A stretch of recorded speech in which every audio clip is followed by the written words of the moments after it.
For many car enthusiasts, myself included, we look back fondly at the 90s as an era that produced some of the most renowned sports cars from Japanese and European manufacturers. This era, a lot of automotive companies were pushing out their latest and greatest iterations of sports cars, such as Nissan Skyline, S and Z chassis, Toyota Supra, BMW's M3, Mazda's RX-7, Honda's NSX, and Porsche's 911. Just to name a few. And in turn, we saw tons of touring car series be developed around these platforms. Europe had Germany's DTM, the UK had BTCC, and starting in 1993, Japan began hosting the All Japan Grand Touring Car Championship, or JGTC for short, one of the most exhilarating and boundary-pushing race series that ever took place. In this video, we'll be exploring a short history of the JGTC, what made it special compared to other touring car series, and the various cars entered by manufacturers from all over the world, including Ford, Ferrari, Dodge, and Mercedes. We'll also be exploring certain regulations specific to the JGTC that allowed the series to thrive and for it to become the country's top level of sports car racing within just 4 years of its establishment. Before the JGTC came around in 1994, Japan's premier league of racing was the All Japan Sports Prototype Championship for Group C, as well as the Japanese Touring Car Championship for Group A. Following the dissolution of Group C racing in Europe and the rest of the world, Japan followed suit, and the prototype racing went defunct. The collapse of prototype racing motivated various companies and organizations in the automotive and racing industries to establish a new series that was more fan-friendly and gave a better return to the sponsors. One of Group C's biggest issues was the FIA's new engine regulations that made it extremely expensive for many teams and manufacturers to compete in prototype racing. The new rules often led to a pay-to-win situation in which manufacturers with the most resources would end up winning easily and lead to a 1 or 2 team domination across the series. And with this new series, Japan decided to localize their event, no longer being required to meet FIA regulations, so they could basically do it themselves. In researching the failure of prototype racing in Japan, the GT Association found that basically an over-reliance on technology led to an explosion of costs, eventually just killing the series. Too much emphasis had been placed on obscure cars that the public just didn't identify with, and the entertainment value in the end was minimal. The JGTC set out to find an optimal balance between technology, human drama, and entertainment. The basis for the series became production cars that we could all relate to. Seeking to prevent the spiraling budgets and one-team domination of the series, the new JGTC imposed very strict limits on horsepower, as well as heavy weight penalties on race winners and an openly stated objective to keep competition close, leading to better quality races and happier fans. Due to these key changes, the JGTC became one of the most exciting race series, allowing third-party teams with smaller budgets and less resources to participate more easily and prevent a one-team domination. The series started modestly in 1994 with a field of just 18 cars that included veteran drivers such as Masahiro Hasemi and Kunimitsu Takahashi. Race attendance was also equally modest. Initially, the cars were divided into 2 groups, the GT1 and the GT2 category, but in 1996, the JGTC moved to a new structure in which the cars were divided into the GT300 and the GT500 categories. The names of these categories derived from their maximum horsepower limit. GT500 cars would have no more than 500 horsepower, while the GT300 cars would max out around 300 horsepower, having far less power and downforce than their GT500 counterparts. Power would be restricted through mandatory air restrictors on all race cars. Each race distance was between 250 and 350 kilometers, and each car was obligated to have 2 drivers. Both drivers needed to drive in qualifying and the race in order to be eligible for a win, and a driver change, including a pit stop, was mandatory during the race. The series also cleverly included a system of weight handicaps, with weights added after each race to the top 4 winners. This ensured a level playing field between teams during every race. While the GT500 cars were often more advanced and faster, the GT300 cars brought an element of unpredictability. One thing that made the JGTC stand out compared to other series was the level of competition, the driving talent, and the manufacturer involvement. The mix of high-tech, powerful machines and more relatable production-based vehicles created some of the most intense, edge-of-your-seat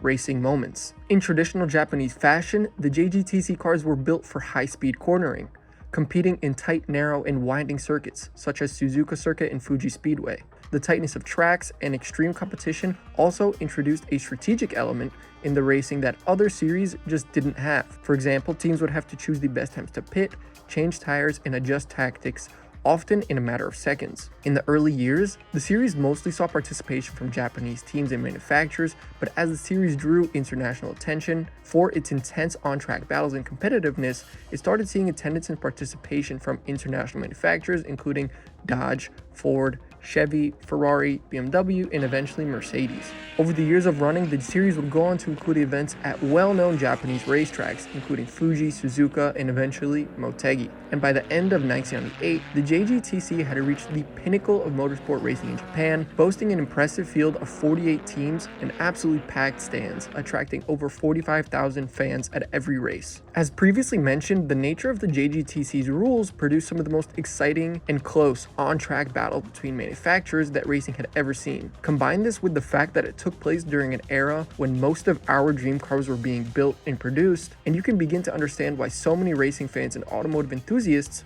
look back at the JGTC in awe. The series allowed us to witness battles between top drivers and chassis that we all know and love.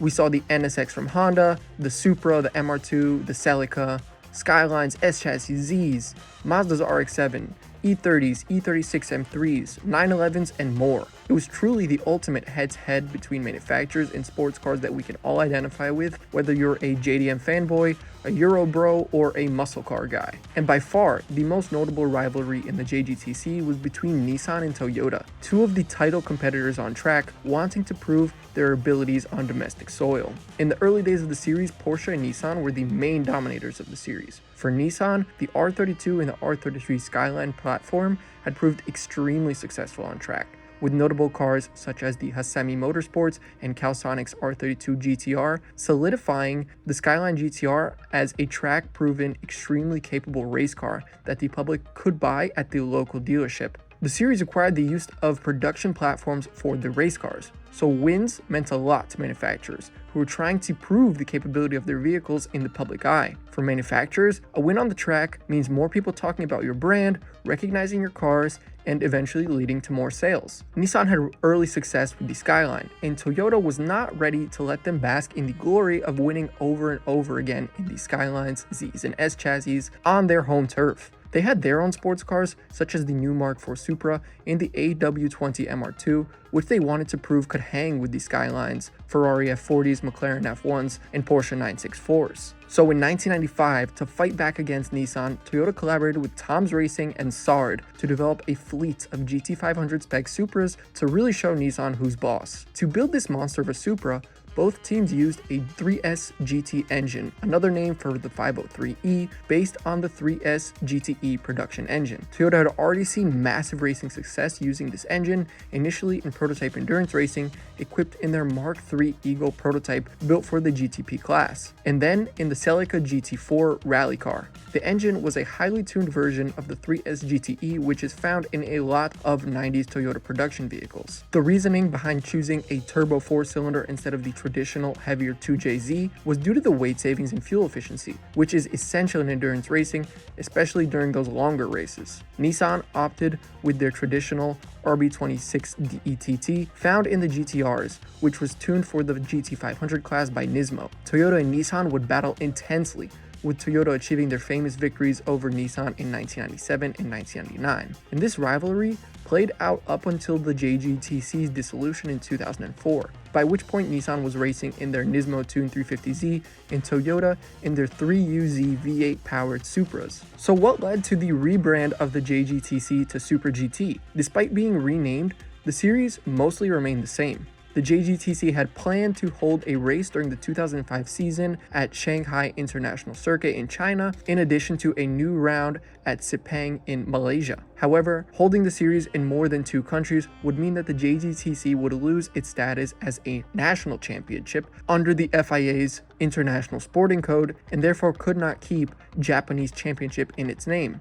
The series would instead be classified as an international championship by the FIA and would therefore require direct authorization from it, rather than the JAF or Japan Automobile Federation, who previously ran the series. The JGTC and subsequently Super GT had served to strengthen Japan's motorsport industry, exporting Japan's racing culture, showing the Japanese auto industry's engineering capabilities to the world. In the first few years, the Super GT did include events at international tracks, but ultimately it wasn't worth the payoff. In 2006, they decided to relocalize the series, no longer being required to have overview from the FAA. A big part of the reason that the JGTC was even created in the first place was to not have to deal with the FAA's regulations, which can often change very frequently and lead to less exciting races. These days, the Super GT is a very localized series, sticking to its roots, with the races taking place only on Japanese soil, with the JAF overseeing the event. Despite the localization of the Super GT, it still takes place to this day, with a very strong manufacturer presence, seeing participation from Toyota,